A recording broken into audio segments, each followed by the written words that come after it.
মা বোনেদের জন্য ধামাকাদার সুখবর, আরো বাড়বে লক্ষ্মীর ভান্ডারের টাকা। সেপ্টেম্বর থেকে ঢুকবে সেই টাকা।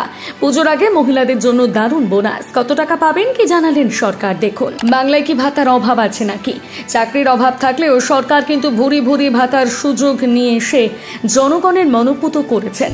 কন্যাশ্রী থেকে লক্ষ্মীর ভান্ডার, যুবশ্রী, রূপশ্রী একাধিক প্রকল্প এই রাজ্যে। এর মধ্যে রাজ্যে তৈরি গোটা দেশে জনপ্রিয় লক্ষ্মীর ভান্ডার, যার অবদান বাংলার মা বোনেদের কাছে আশীর্বাদ স্বরূপ। প্রতি মাসে বিনা পরিশ্রমে বিনা খরচে মহিলাদের প্রকল্পের টাকায় ট্যাগ ভরে যাচ্ছে।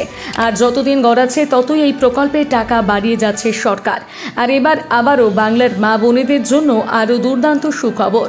মমতা ব্যানার্জি এবার মমতাময়ী হয়ে উঠবেন, কারণ ফের বাড়ানো হবে লক্ষ্মীর ভান্ডারের টাকা। রানীর হালে বসে থাকবেন আপনারা।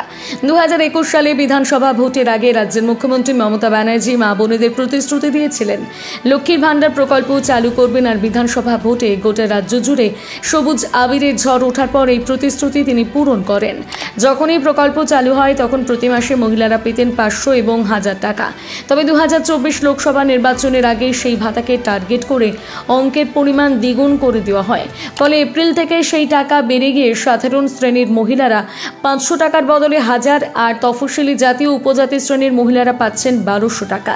সেই টাকা পেয়ে মহিলারা যে কতটা খুশি তা ভোটের ফলাফলে দেখা যায়। আর আবার কানাঘুষো শোনা যাচ্ছে লোকসভা ভোটে এবং বিধানসভা উপনির্বাচনের সাফল্যের দিকে নজর রেখে ফের একবার লক্ষ্মীর ভান্ডারে টাকা বাড়াতে পারে সরকার।